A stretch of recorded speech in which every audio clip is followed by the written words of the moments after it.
अहिले इन्टरनेटमा most trending word के हो भनेर सर्च गऱ्यो भने टरिफ भनेर आउँछ, जुन चाहिँ युएस गभर्मेन्टले आफ्नो देशमा अन्य देशहरूबाट इम्पोर्ट हुने सामानहरूमा चाहिँ 145%देखि लिएर 10%सम्मको ट्यारिफ रेट चाहिँ रिलिज गरेको छ।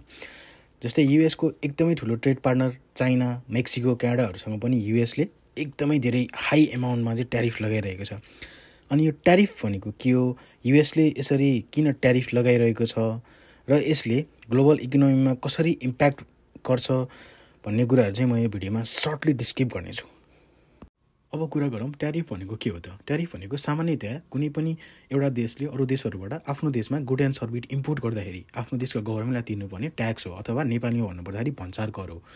रिसेन्टली एकदमै हाइलाइटेडमा आइरहेको ट्यारिफ रेट भनेको युएस भर्सेस चाइना, जसको चाहिँ 145% ट्यारिफ रेट गराएको छ। युएसले चाहिँ चाइनालाई चाहिँ 145%को ट्यारिफ रेट लगाइरहेको छ। फर इक्जाम्पल, एउटा पेनलाई चाइनामा $50 पर्छ भने अब त्यो पेन चाहिँ चाइनाबाट युएसमा पुग्दाखेरि चाहिँ युएसको एज पर युएस गभर्मेन्ट 145%को ट्यारिफ तिर्दाखेरि चाहिँ त्यो पेनको प्राइस चाहिँ $50 नभएर $122.5 हुन जान्छ, जसले गर्दा चाहिँ युएसको मार्केटमा प्राइस एकदमै धेरै हाई हुन जान्छ, जसले गर्दा चाहिँ त्यहाँको local citizen, international migrant worker र इन्टरनेट स्टुडेन्टहरूलाई चाहिँ एकदमै धेरै इफेक्ट गर्ने देखाउँछ। Tariffs that have now gone up to 145%. China has retaliated and increased its tariffs to 125%. A tit for tat that is worrying millions of consumers in the US as well. संसारको सबैभन्दा बलियो राष्ट्र America विश्वका विभिन्न राष्ट्रहरूसँग किन tariff वार गरिरहेको छ भनेर चर्चा गर्नुभन्दा अगाडि चाहिँ म थोरै यिनीहरूको एरिया र पपुलेसनको बारेमा डिस्कस गर्न चाहन्छु। एरियाको हिसाबले भन्ने हो भने युएसभन्दा चाइना ठुलो छ र पपुलेसन हिसाबले भन्ने हो भने चाइना संसारको सबैभन्दा धेरै पपुलेसन भएको कन्ट्री हो, जसको पपुलेसन 1.4 बिलियन छ। यो पपुलेसन नेपालको पपुलेसनसँग कम्पेयर गर्ने हो भने 46 टाइम ग्रेटर हुन आउँछ। अब कुरा गरौँ युएसले विश्वका विभिन्न देशहरूमा किन ट्यारिफ रेट लगाइरहेको छ भन्ने कुरा। Those that would do us economic harm, and many people were looking to do us economic harm. Maybe not so obviously, but they were doing tremendous economic harm. But even more importantly, they will give us growth. These tariffs are going to give us growth like you haven't seen before, and it'll be something very special. US main त US maximum युएसको economy depend भनेको इम्पोर्टमा depend छ, जसले गर्दा चाहिँ युएसको धेरै देशहरूसँग trade deficit छ।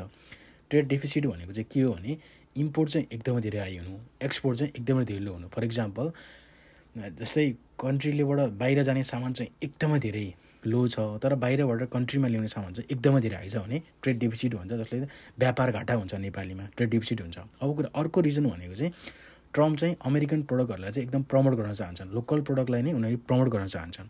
Country has gotten a lot stronger, and eventually it'll be a country like no other. It'll be the most dominant country economically in the world.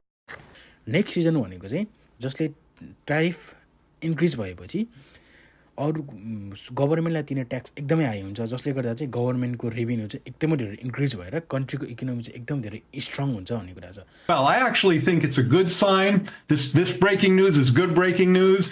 We need more of the same. It is kind of getting back to the way we were before, but that's kind of a sideshow at this point. तपाईहरूले tariff किन लगाइरहेको छ युएसले र tariff के हो भनेर त already बुझिसक्नुभयो। अब कुरा गर्दैछु म यो ट्यारिफ रेटले चाहिँ विश्व अर्थतन्त्रमा कस्तो इफेक्ट पार्दैछ त, भविष्यमा कस्तो हुन्छ, अहिले कस्तो भइरहेको छ र यो कुनै थर्ड वर्ल्ड वार हुने सङ्केत त होइन भन्ने कुराहरू पनि धेरैले विश्लेषण गरिरहेका छन्। अब तपाईँ हामी आफै सुनौँ केही व्यक्तिहरूको भनाइ। Will spell out the potential implications in critical regions, both risks and opportunities. I think this disruption was necessary. The ashes of disruption, something new can be built. I think Taiwan has been pretty anxious. It's very risky, dangerous, and increasingly unpredictable. Tariff रेटले चाहिँ विश्वको कुनै पनि देशहरूमा import हुने गुडहरूको price चाहिँ एकदमै धेरै बढाइदिन्छ, जसले गर्दा त्यहाँको लोकल सिटिजन अथवा पपुलेसनहरूलाई जुन प्राइसले सामान पहिला जति आउँथ्यो त्योभन्दा नि अब प्राइस एकदमै धेरै कम जान्छ र सामान चाहिँ एकदमै कम आउन जान्छ, जसले गर्दा सबैभन्दा मेन कुरा भनेको त इम्पोर्ट गुडहरूको प्राइस बढाउनु नै भयो। र अर्को मेन रिजन भनेको यसै गरी ट्यारिफ रेट बढ्दै जाने हो, मेन्टेन नहुने हो भने वर्ल्डमा इम्पोर्टेड गुडहरूको प्राइस एकदमै बढ्छ र कुनै पनि कन्ट्रीले आफ्नो डोमेस्टिक प्रोडक्सन बढाउन सकेन भने उसको कन्ट्रीमा चाहिँ मनी इन्फ्लेसन रेट एकदमै हाई हुन्छ, जसले गर्दा पर्चेनिङ पावर अफ मनी चाहिँ सिटिजनसँग एकदमै लो हुन्छ र यसले अर्को इकोनोमिक क्राइसिस गराउन सक्छ।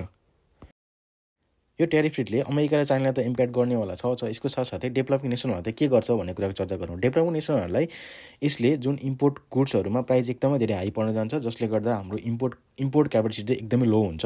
Foxconn was founded by colorful Taiwanese businessman Terry Gu, who has been playfully dubbed the Donald Trump of Taiwan and is reportedly worth somewhere north of $5 billion. Foxconn is the biggest employer in China, with some 1.3 million members of staff on the books in 2018. It manufactures consumer electronics for a variety of companies, from Samsung to Dell to HP, but is most famous for manufacturing Apple products, and most notably the iPhone.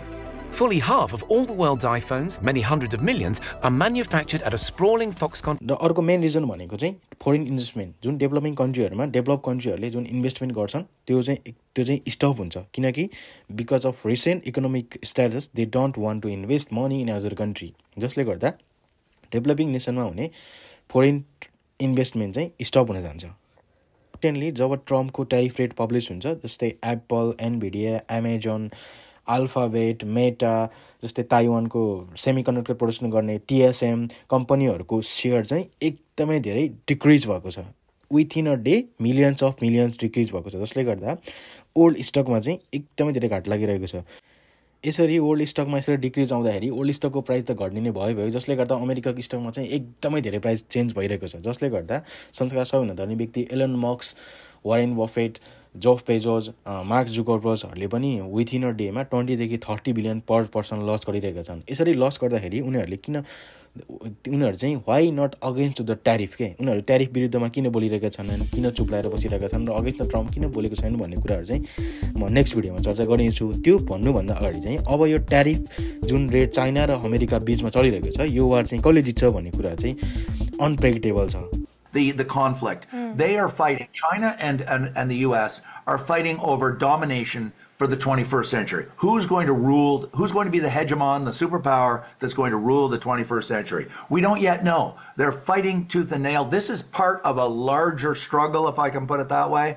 And this is into, geopolitics and geoeconomics, and we don't yet know because both of them are doing everything possible to ensure that their side wins.